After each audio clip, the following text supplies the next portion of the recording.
3 mitai apie jogą, kurių galbūt nežinojai. Taigi pirmas mitas, kad joga tai religija ar net sekta, kuri garbina šėtoną.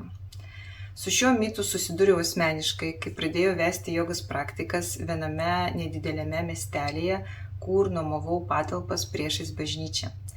Ir tos bažnyčios kunigas, sužinojęs, kad jo miestelėje vyksta jogos praktikos, griežtai uždraudė jas lankyti savo parapijiečiams.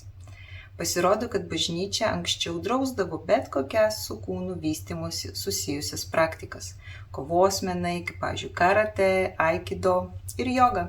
Kodėl joga? Man tai paaiškino, kad joga yra siejama su hinduizmu, nes yra kilusi iš Indijos. Ir tie, kas mažai domėjosi, kas tai aplamai yra joga, galvoja, kad mes čia meldžiamės kažkokiems dievams.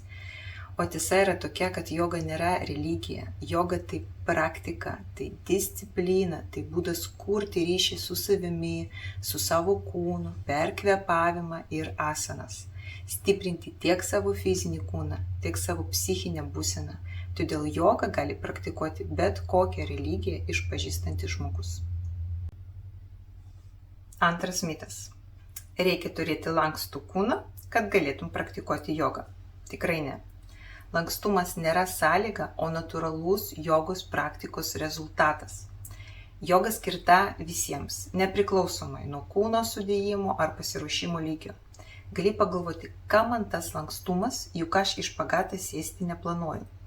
Bet lankstumas nėra tik apie špagatus.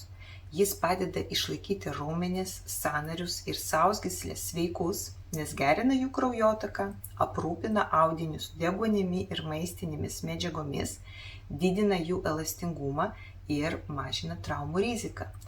Tai tampa ypač svarbu, kai kūnas ateina į brandos amžių, o mes senatvėje norėtumėm išsaugoti lengvumą, laisvą judesį ir gyvybingumą. Trečias mitas. Joga tai tik atsipalaidavimas ir jokio fizinio krūvio. Šis mitas šiaip labai dažnas. Iš šalies gali atrodyti, kad joga tai tiesiog ramus pasivartymas ant kilimėlio ar atsipalaidavimas po darbo dienos. Tačiau iš tiesų joga tai gilus, vidinis ir fizinis darbas.